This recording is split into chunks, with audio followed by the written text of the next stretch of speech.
We'll start whenever Vince gets here. Just kidding. It's time for something to wrestle after. We're covering the St. Valentine's Day Massacre. Stay tuned. You're tuned in to AfterBuzz TV, the ESPN of TV talk. Now, let the buzz begin. Hello and welcome to Something to Wrestle After. Are we good? Yes? All right, cool. Welcome to the show, guys. This is for all you fans out there of Something to Wrestle with Bruce Pritchard to come and hang out with some fellow fans of the show. We cover all the big reveals, all of your reactions, and more. My name is Christy Olsen. Thank you for tuning in to us today. I have a very special panel this evening, and moving forward, this is going to be our perma panel right here on this new show. We want to thank you all for tuning in. Say hello to the guy who runs the YouTube channel for a lot of your fave wrestling legends. His name is Steve Kaufman. My name is Steve Kaufman. I'm pulling up the chat right now just so I can say not a rib as something to wrestle with. Oh, I love that. We are live on YouTube, everybody. Make sure you tune in right now. And you will also hear the voice of a man who is now on the NXT After Show, also right here on AfterBuzz TV. He's a film critic. His name is Jim Alexander. What an intro. I couldn't top that in any other way. But yeah, I'm doing a bunch of wrestling shows, so I guess I'm turning into the heel in some ways. Oh, I like that. Hey, we need both sides. And why do I feel like this guy's maybe a bit of a natural face? He is a comedian and one of the hosts of the Raw After Show. Say hello to Flobo Boys. How's it going, everybody? I'm all about rumors and innuendo. Woo, as we all are. Yeah. We'll have to get those t-shirts coming at ya. All right, big energy, guys. This was a great episode. There was a lot of really juicy behind-the-scenes things we got in the lead up to all of this. And then, of course, it all culminates in that St. Valentine's Day Massacre. Huge main event of one Vince McMahon versus Stone Cold Steve Austin. This is probably one of the matches we remember most. This is one of the pay-per-views people remember most. When you hear that we're covering St. Valentine's Day Massacre today, how do you guys feel about that? I just remember the name and the cage match. Nothing else resonates. Honestly, I didn't think this was that memorable of a pay-per-view. There's only one match that matters at all. And it's a big one. It's the Vince McMahon versus Austin feud culminating, but it's a pretty forgettable pay-per-view in a lot of ways. And even Bruce talked about how the venue wasn't good and the crowd was kind of dead throughout. Yeah. So, and hey, he talked like an hour about the pay-per-view. It was all about the lead up to it. So we got to note that too. Yeah, it's a good sign. Definitely, I have to agree. Going to nostalgia goggles, it was definitely just a cage match. I tried to really think of it before pressing play, but none of it stuck. And hearing Bruce go through it, it was like, yeah, pretty much. That's pretty much what it was. That's what it was. I will point out that this would have been, WrestleMania 15 would have been like my first live cognizant child WrestleMania, if you will. So this was in my wheelhouse, and even I was like, Blue Dust? Yeah. Blue Dust was put him over too. He like I know Brian, and I'm like, yeah, he was Blue Dust.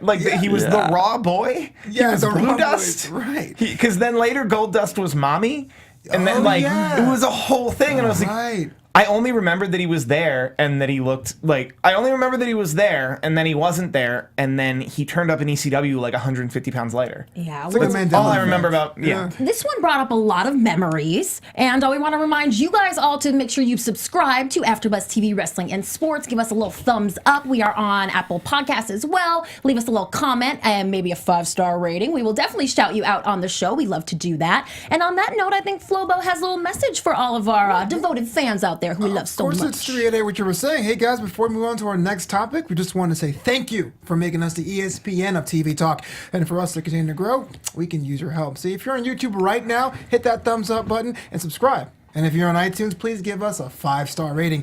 But no matter where you are, leave us a comment so you can get involved in the conversation. Being a part of AfterBuzz TV has meant so much to each and every single one of us, and we truly appreciate you supporting us and doing what we love. Don't forget to tell your friends or some enemies and keep your enjoying our shows. Enemies especially. Oh, I love that. Has meant a lot to us. We do love breaking this all down with you, so let's jump into it. There could be a controversial angle here as this pay-per-view is named after an actual actual massacre murder that happened of 7 mob members. I believe this was a feud between who even cares? So it was a feud between It was 2 families in Chicago. Capone, that's my hometown. It was a pre-Al Capone Chicago mob thing. I took a whole class on. Did? I took a whole class on American Mafia in community college. There's a place that's a theater, I think, that's that the shooting or murder happened, and I walked past it. It's like a legitimate theater now today, and I would feel it's kind of creepy or spooky to go into. Just walk by. It's like, there's a bar across the street, but like, really, you want to go check out something in there? I heard there's crazy stuff that goes on. Legitimately, there's actual like ghost type of stuff, paranormal stuff. 1929, it was the North Side Gang. Yeah, and they murdered 7 people. Yeah, and Conrad really wanted to take Bruce to task on this name, and I think he maybe expected some juicy story about how there was people arguing behind the scenes. Can we call this? Can we not? But no, it was 1999 in professional wrestling, and that's what they're gonna go with. Also, Bruce straight up said like, no, it's a happening on St. Valentine's Day. It's a massacre. Right. Yeah, y'all are reading too much into it. And I'm like, I mean, are we though? What do they call it? The St. Valentine's Day Love Fest? I mean, what other options? It's wrestling. You had to make it a bit edgy, you know? Right. And like, I know search terms weren't really a thing then, like they are now. But I think they understood that it should be a thing we all kind of mentioned. Yeah. I remember as a kid seeing the 1-page like advertisement with the rose and the thorns and the blood, and you're like, wow, someone's gonna die. It's great. It's great, and they're doing really well at this time. Ratings are up huge. They're coming off of the first ever halftime heat, which we just had a great one last week. They brought it back for the Super Bowl, but this was the first year ever that they had done it. It went over very well, and things are looking pretty good. So if you're running a company that's doing well, you go ahead and think, maybe I'm not going to put myself in physical jeopardy. However, most people are not one Vince McMahon, and this feud between Vince and Stone Cold Steve Austin, for someone even like Bruce Pritchard to admit like, yeah, no, that's one of the best things we did, because they did a lot of good stuff back then. It's the hottest feud. We remember the Austin versus McMahon thing. It transcended wrestling. It became a pop culture thing in a lot of ways. Yeah. Like, people knew who Vince McMahon was, and Austin. That's how he started gaining his traction in pop culture, nationally, outside of wrestling. So this is the feud that not only built Austin to be this, money-making machine and just universal star in a lot of ways, and this was the culmination to it. So this match was a big deal in a lot of ways because of the build up to it and the traction it got nationally leading up to it. Yeah. Right, like you said, they're kind of infiltrating prime time and mainstream, and one of the ways they did that was with this commercial that aired during the Super Bowl, which Bruce admitted, we probably paid $1.5 million just like everybody else did.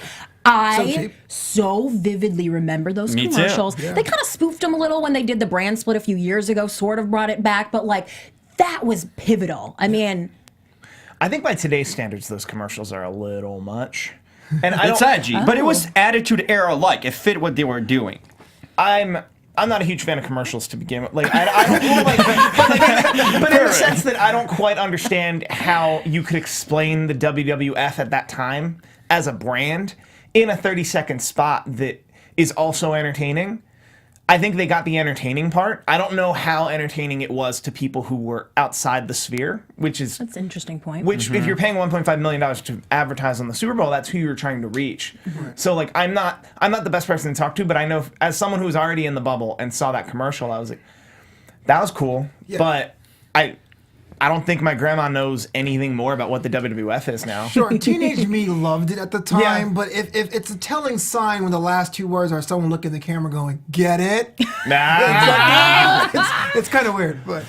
And wasn't there something going on around a desk or something that would not flow today at all? Right. You think about WWE, how they're so conscious now regarding everything going on in society. There's no way ever this would even be an idea now to run it. I went back and watched it, and aside from that little, maybe we could have taken 1 second out. The rest of it was fairly tame by wrestling standards. Sure. But again, that says a lot. 10 years though.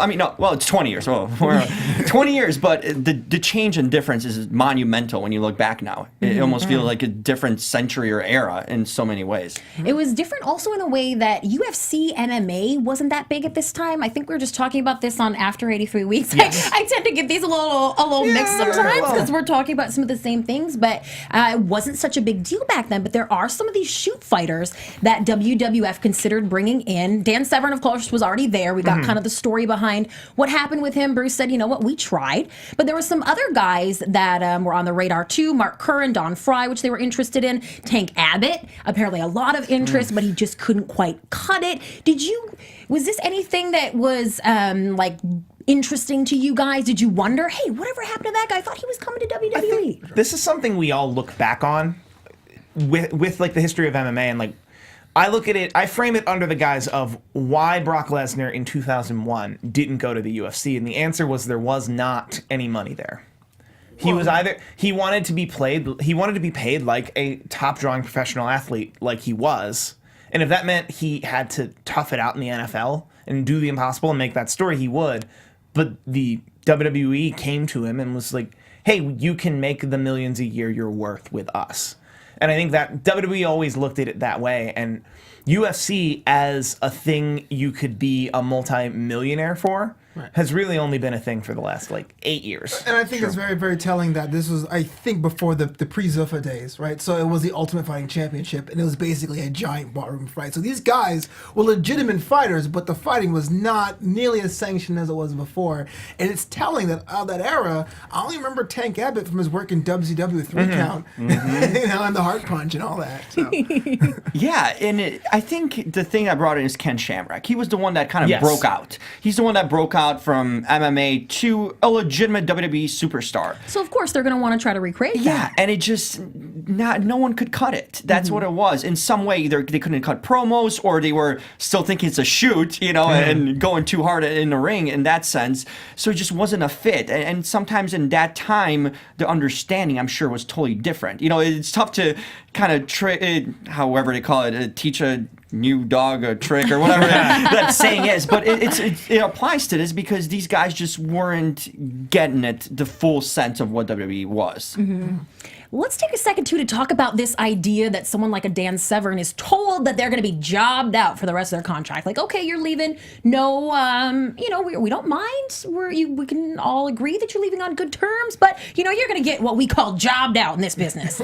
I doubt that's ever expressly said. And that's exactly what Bruce said. Yeah. He explained this finally. This is something that, you're smart. I hate the word smart marks, but you're those kind of people that, so-and-so's leaving. There's a lot of conversation right now about Dean Ambrose and if that's what's going to happen to him. What about this idea that someone's on the out so they're going to get jobbed out? Of course, it's not really a thing. But it's not? I mean, look at Dean Ambrose. He just got pinned a few times on Raw. Okay, touche. EC3 pinned him and he hasn't done much. Here's the difference with Bruce. Here's the difference between what's happening to Dean Ambrose versus what has been said to Dean Ambrose. And that's what Bruce is getting into. Bruce is saying, no one is saying to Dean Ambrose right now, and no one was saying to Dan Severn at this time, you're going to lose every match on your way out of here. Correct. However, every time he shows up to the booking meeting, every time he gets the rundown, it's blank goes over Dan Severn, Nia Jax goes over Dean Ambrose. Right. Yeah. You don't think that's happening? You're in another world. That's happening. That's the way how I interpret it. Yeah, for sure. Well, we're gonna mix kind of this time period with some issues that go down in pro wrestling nowadays in a segment a little bit later. And I do want to mention, just from a few years ago, I remember Sean Merriman, the football player, was at all the WWE events. They were promoting him. It seemed like maybe there was some conversation going on there, and he never signed. Nothing ever happened. So that's going to be a question I'm going to ask somebody when I get some FaceTime with somebody. Yeah, where's Gronk? Right. Yes. Well, we have Pat McAfee now. Okay, a punter, a legitimate punter. Well, I can't wait to hear what you guys have to say about Jason Sensation, because that was just a fun thing. But I think more interestingly, this story that this guy showed up at an autograph signing, got put on tape, and then found himself to be part of WWF programming. Mind blown. At the height of WWF every programming. fan's dream come true, right? With no YouTube or social media, that is legitimately the thing. Oh, I went to the grocery store and I got discovered, sort of thing. It literally is, because that stuff back then was just not that common.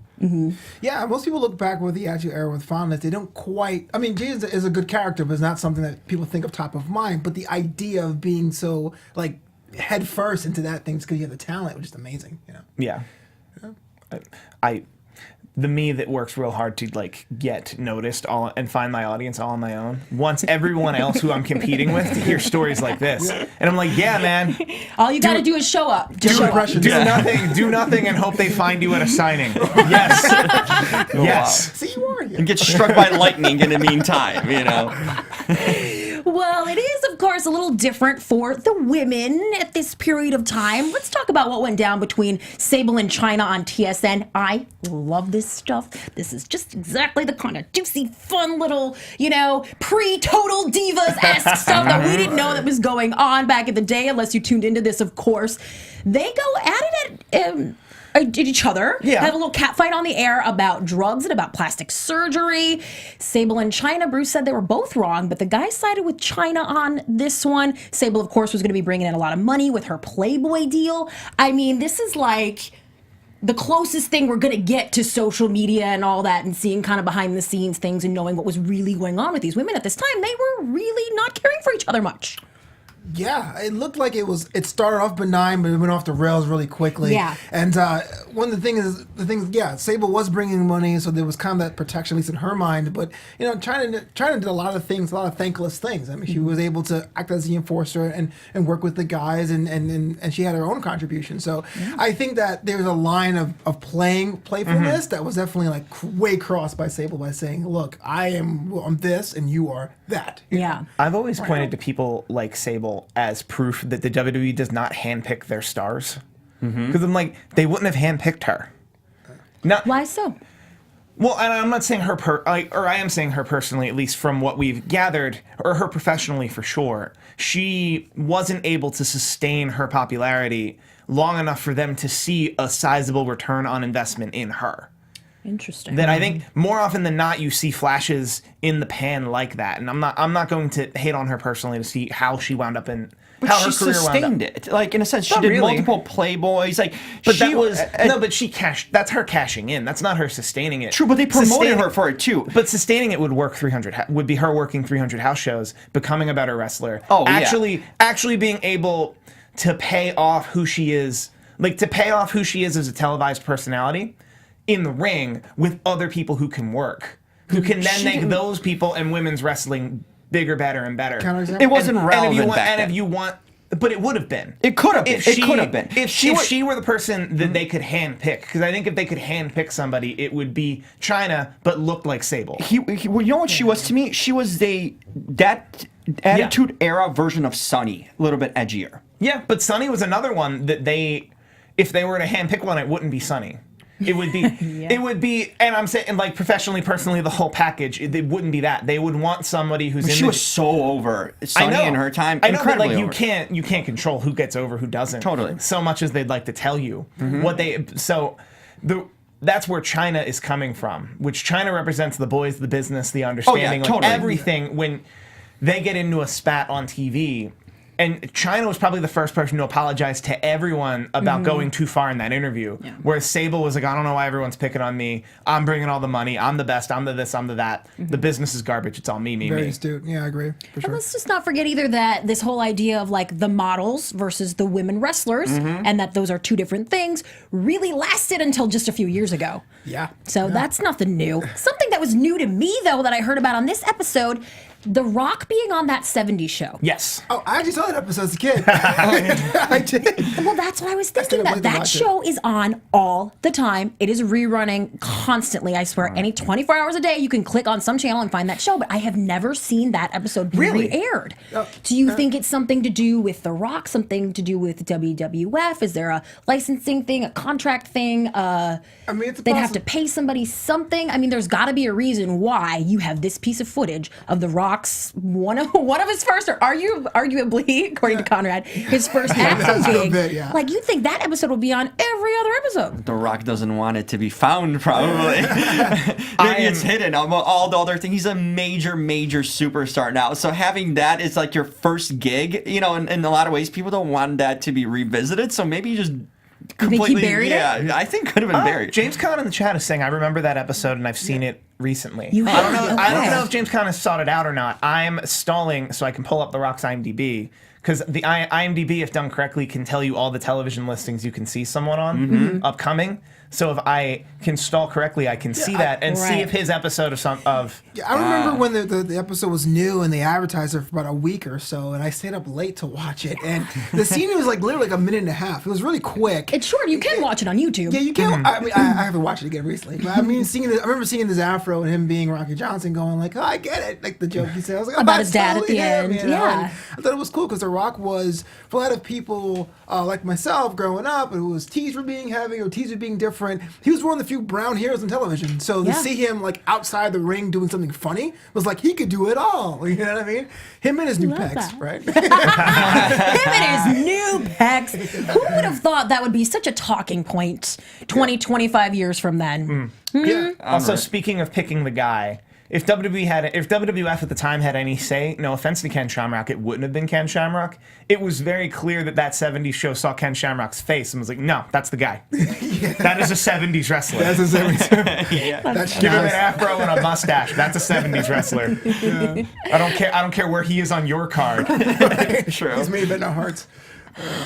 So much fun lead up to this. Let's, I'd say it's Valentine's Day. Let's set the tone. We are at the Pyramid in Memphis, Tennessee, which according to Bruce Pritchard is a piece of shit. And is now a Bass Pro Shop. It is It is now a a Bass Bass Pro Pro With Shop. who our own Flobo Boys has visited, I yes? visited three floors. It goes on forever. You could buy brownies. You could buy a fresh Beretta in the Beretta Museum. You could buy all of the camouflage gear you want. It's amazing. Also, correct me if I'm wrong, the pyramid in Memphis was also a hotel with you can stay there. arena facing rooms. Yeah, you could stay in their hotel. So you could have bought a room the night of Monday Night Raw, stayed for a match, and then be like, I'm a little tired, and then go up to your room Right. and watch Monday Night Raw live from your hotel room. That's the coolest thing, actually, ever. Right. I'd rather that than a Bass Pro Shop. No offense, but Yeah, If it's a bad venue, it's a bad venue. I feel sorry for the Wow. guys who got the rooms that overlook the majestic Arkansas River, but yeah, you can I also feel bad for people who like weren't into wrestling at all, but for whatever reason were booked there and then wound up with an arena facing room. Right. What is I was going like, on? why are they chanting these things? I don't get it. Yeah. Well, we chat a little bit about the announce table Bruce talks about when they are getting into this pay-per-view. And we get some sort of insidery dish about JR's gone now, but he is trying to coach Michael Cole and some others from behind the scenes, and that's coming off as Cole maybe not being natural and that he is being fed lines. I can tell you to this day, this is coming from one Michael Cole, that Vince is in his ear for the entirety of a 3-hour Raw, being told what to say and when. So that hasn't changed at all. Of course, it's something you get more used to. I just like to hear a little, a little cheese-may about my former boss. Yeah, it definitely was. The thing is, I like the fact that Bruce puts Cole over all their episodes because he is a different vibe and tone than JR. And it's very young Michael Cole. Like, I didn't realize how much he had changed in those 20 years, but he did a lot. He was trying to call the matches, and Jerry Lawler was hoarse in some places, so he tried to overstate things, but it is a difficult job to do it well, and to do it with someone going, that wasn't right, do it again, or like something like that. So props. Yeah, for sure. 20 years later, I mean, sure, he got so much better doing so many shows, and I mean, now he's the face of the announce team for a while. But back then, you're kind of throwing it all at him at a earlier, stage of his career. So, I mean, you can't blame the guy. There's always learning curves, and you're not going to do something perfect, especially if JR kind of, the one not there. So there's a lot to live up to. Yeah. And Also, probably a reason why he's been put in charge of the announce team and making sure that new announcers come in, have a good transition into the business, and why, he's the one to kind of tell them how to do it. Yeah, I mean, for a generation younger than us, he's like the voice of wrestling. That, to me, is so crazy. Also, speaking of, I don't want to say handpicked, but I do think Michael Cole, over a very long period of time, has been molded into exactly what Vince McMahon wants announcers to be. Yes. Whether that's better or worse, you can decide yourself. Yes. But Michael Cole is very much that archetype. Yes, and he's now been tasked with molding everyone else. So, and you look at Jim Ross or Jerry Lawler or anyone before him or anyone who came in with something, or Joey Styles, someone who came in with an idea of who he was before he entered the WWE. You then Boom! you have to Squash! Smash! And Oh, that's- take that personality and throw it in the trash! and that's not a negative thing. It's they make that pretty clear. I'm sure they make that pretty clear at the Oh, door. yeah, that that's- you know what It's you a signed up style. It's a for. WWE that's the style. job. The Listen, job is fitting when they this ask style. you what fake name you'd like to go by, I think you know what you're in store for, right? All right, enough about me. Let's get into these matches. There wasn't really a ton of actual commentary that Bruce provided about a lot of these. As he said, they were kind of throwaway matches, will you say, right? Yeah. Was there anything that they talked about, the Blue Dust, Gold Dust match, or Al Snow and Bob Holly? That is a pretty iconic match. I would say this. I didn't realize how intense. And by intense, I don't mean like these moves are hard hitting. But the idea of going out in the wintertime and into the Mississippi River and sticking it. Like if you were at home, not realizing when it was, you would say these guys are really like in character. And I was watching it, saying to myself, I'm like, I'm surprised no one got hypothermia or no one they bailed in mid match or anything like that. So props to these guys putting their bodies on the line for the hardcore title, which in the annals of championships wasn't really that big. Also, I'm trying to pull up the list of champions to gather my thoughts, but I'm pretty sure it was Mick Foley who, not too long after, became world champion. Then it was Road Dogg, Big Boss Man, and I'm trying to figure out where we are, because it was Mick Foley, Big Boss Man, Road Dogg, vacated, and then Bob Holly. That's where we are here. Yeah. Right. So understand, it's Mick Foley, became world champion since he was awarded it. Big Boss Man, feuded with Hulk Hogan, been around forever. Yeah. Road Dogg, who's only vacating it because he has the wherewithal to tell the company he has a problem and needs to correct. step away. So that's what they, in their mind, of a brand new title, that they know that's what they're living up to.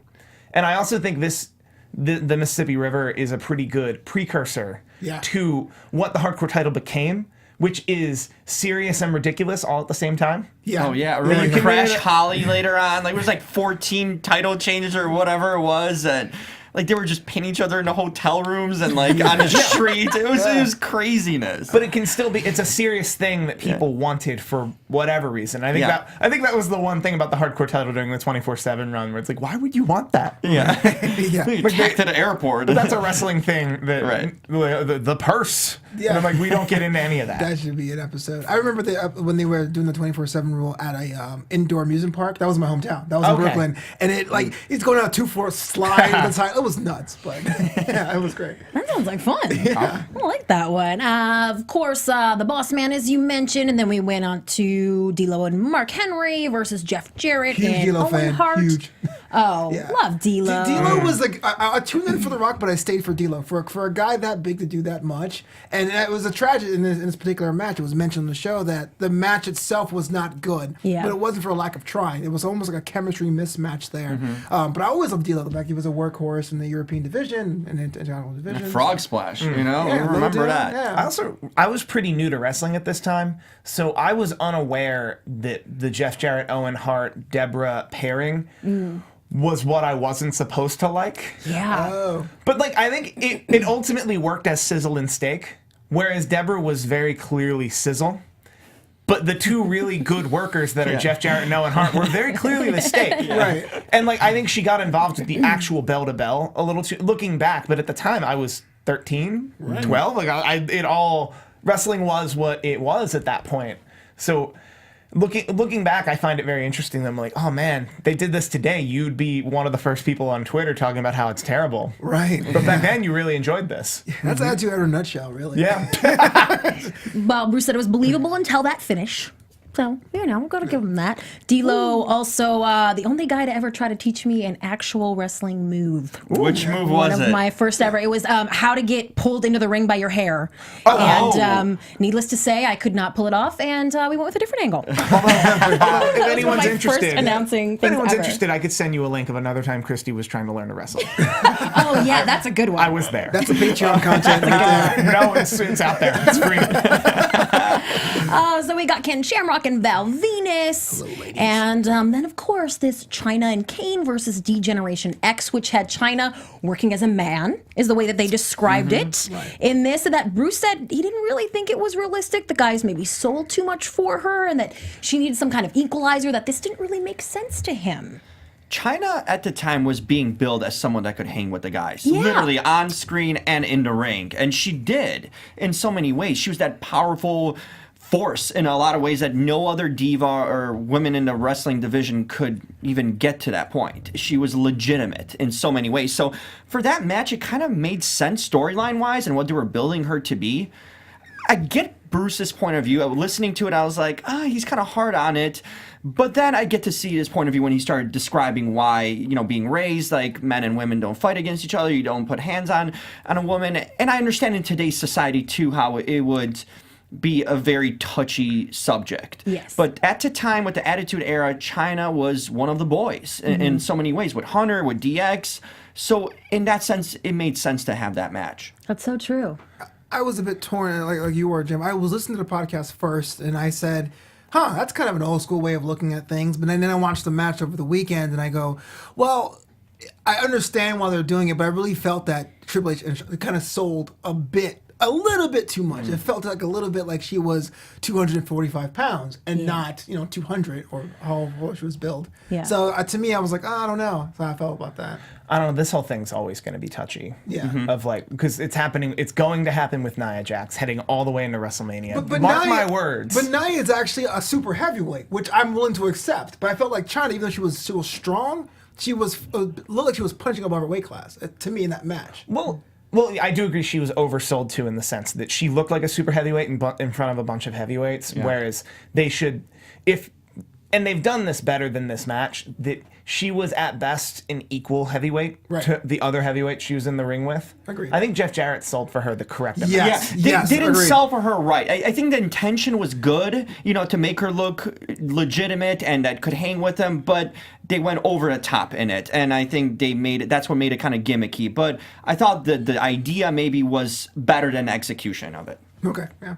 Fair. Oh, I like to chat about What do this. you think, Chrissy, about that as the woman in the panel? Well, I can understand how in this day and age it's not something that we're going to get on Raw, on mainstream TV. I think if done well, intergender wrestling can be super effective. And in this case of China back in the day, they sold a little much for her, but it worked. And it was something different. And it was something that people were ready for. I think at this time it was fine. It was like, okay, we got China. She's got the look. And we believe this. Oh, yeah. And I can respect the hell out of that. Like playing with the big boys. Respect. Yeah, we'll keep everybody posted on if there's any news about China in the next few weeks. You don't think there will be? I don't. No. Okay. We're not getting any no. news regardless of that. So If you're talking about that, Talking no, Hall of Fame, yeah. we'll talk later. Well, let's talk about Stone Cold Steve Austin and Vince McMahon. We hear, of course, that Vince didn't even want to do this. I love to hear that because you could easily assume that he is this arrogant guy who wants it's his company and he's going to have his big match and whatever. But apparently that was not the case. And more so, even more than that, he's rehearsing every single night in the ring. Talk about respect. Yeah, I think that Vince, to his credit, whether or not you believe he should have been in as many matches in his career as he has, when he does get matches, he does get in shape, when he does train, he does commit to the role, which is, I think, what he wants from a lot of people in those brass ring conversations, right? So the fact that he went out in there and trained every night, maybe 2 hours, 4 hours later than he said he would, has a lot about his dedication to the character and what was asked of him in that cage match. that was the start to me of the McMahons that would later lead on to Shane taking big bumps and spots. It was the start of them kind of putting out a message in a sense and getting the respect from the locker room. Because if Vince can go in there as the head of the company, and remember, we used to know Vince as the commentator or the guy, like he just wasn't sold as a figure in that way. And this to me showed that if he can do that, the risks he's asking others and the bumps he's asking others, like, hey, if the boss is doing that, getting cut up and bled and getting legitimate bruises and beaten down, then we got to step up our game. And not only the respect for him and later Shane to follow, but I think it made the locker room step up in their own work. Well, and I think it also really, as a leader, really made him sensible to all of his talent as a leader. I remember specifically there's a rumor that for a time, he had a hiring freeze on anyone that wasn't at least his height and weight. I believe that 1,000,000%. For reference, his height and weight is literally me, 6'1", 230 to 250. Mm-hmm. Yes, I vary that much. It's a whole thing. I mean, those are giants. You're saying you have to be a giant. A giant for the Earth, but not for his TV. Yeah. The Earth. he obviously that's obviously not a steadfast rule. Right. But in general, but that's what something he's they do looking for. try to maintain to this day. It makes sense. The cruiserweight division was 225 back then, so. That's fair. But Yeah. I think that for better or worse, he's always out in front. He's always out in front saying, I'm not asking you to do anything I literally wouldn't do for myself. And Shane has taken that to another level, continuing until today, really. He's the best in the world. Come on. Yeah, and another guy who's involved in this who is still in the ring is one Paul White, a.k.a. The Giant, a.k.a. The Big Show, who made his debut at this pay-per-view at the end of the match. There was a lot of back and forth about this. Bruce said he didn't really agree with doing it. Conrad agreed and was ready to sort of take him to task on it.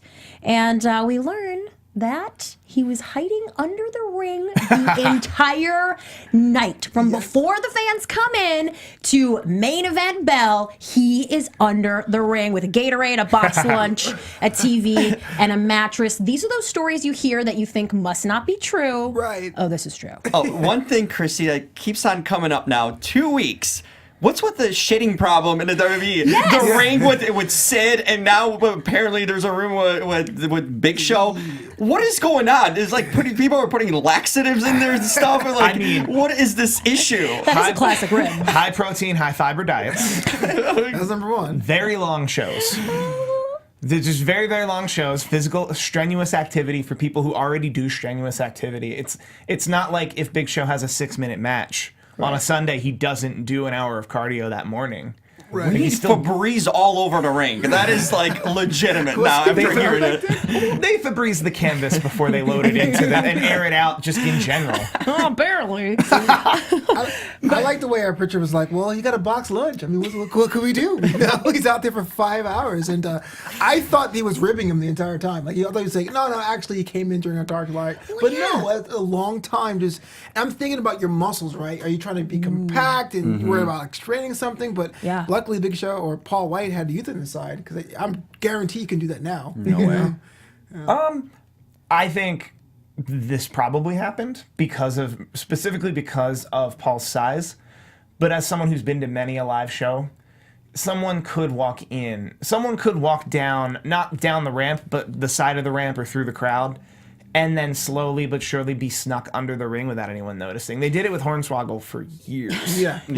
And granted, he's literally the opposite of Big Show. But in it's like stature. a laundry cart with a ring apron in it or a catering cart that's covered. I mean, I just feel like there'd be plenty of ways to do it. Did he really have to sit under the ring? Oh, my Welcome to the show, God. boy. Yeah. For his debut. Like that was... I mean, he'd do it. Like, I get it, but he's such a big dude. Yeah. Huge. And as far as the debut itself, I had mixed feelings on it because for the spot and this pay-per-view and the night, it worked because it's the one thing we really remember seeing Valentine's Massacre is that moment, really, besides the Vince kind of match, but that was the big spot in it.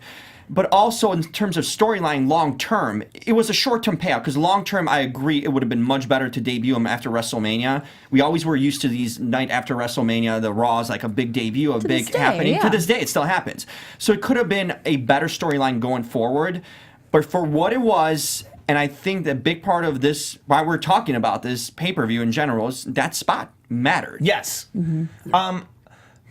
That spot mattered, and once again, I was probably 12 or 13. So at the time, I was very just excited for something to happen, and then my guy won, and it was everything you would expect. My guy won. However, I do think the lack of forethought in the finish does show with time. That you're like, yeah, they knew where they were going, and they didn't actually care. Yeah. Like, obviously, in a shoot fight, Austin would beat McMahon 99 times out of 100 times. Right. We're in the, so for Austin to win, for McMahon to win and then somehow go on to WrestleMania and then obviously give away his title shot and then have The Rock celebration, probably, or something, because they wouldn't have a match. Like, you're really booked into a corner. Yeah. I never actually liked the finish. Yeah. if I've watched it as a thoughtful person, which I wasn't when I actually watched it live. It was weird. I did feel the opportunity was wasted. I remember specifically when I was a kid or a teenager, having Big Show scoop up Stone Cold in like a threshold position was odd to me to set up the cage being flung open, but because no one ever holds someone like that. Yeah. So to me, I was like, that was kind of weird. But like watching again this weekend, I'm like, oh, that's totally why they did it. You know, like so I totally agree with you. Them being booked in the corner there. So. Also, something I remember from this pay-per-view that they didn't cover is the stupid long not intermission, but the stupid long amount of time it took them between the 22-minute Rock Mankind no finish match to a video package to video of them literally setting up the cage because they have nothing else to show. Right. Does anyone else remember this from 1999? Yeah, it went on, yeah. I thought And it was a black cage with, and also you watched them construct it. It was different from the big blue that he was talking about in a way that it was clear that one of the panes was going to fly off. Right. And that you saw like three people, one person holding a clipboard was pointing at stuff. And I have not rewatched this pay-per-view. I'm remembering this. The technical stuff. I'm remembering this just like wholly. That it was at least 2 minutes after the promo before somebody came out. Do you think that was because there was nothing to show, or was that their proto version of the lowering the cage music for Hell in a Cell? I think they had nothing to show because they've never lowered a cage until after this cage match. Bruce is right that we didn't get cages with the big rimmed top and then the regular steel mesh. Right. Well, apparently it was too long for Vince to wait for his match because everything changed after that. As in the rings got more bump friendly. And just one more little blurb at the very end, in case you didn't listen all the way to the end. This was supposed to be Dr. Death's debut at this pay-per-view. No, I'm sorry. The night after. Well, because the night Yes. after, the Raw after this was actually really special to a lot of folks. To a lot of folks on this podcast. Sure. Because Bruce Pritchard, obviously, his wife went into labor that day. Caan and Amber, yeah. And then also, Conrad was at that show, and he had seen Dr. Death Steve Williams not get to debut. Which is really Just funny. hanging out there. And He's playing got psych. the insider dish because he was there. We got the insider dish because we're there. Oh, I love it. Well, we were going to do something that we're going to call something to wrestle with today. Okay. Which is like bringing in kind of current storylines. We have ran out of time, but we sort of did it with the Nia Jax thing.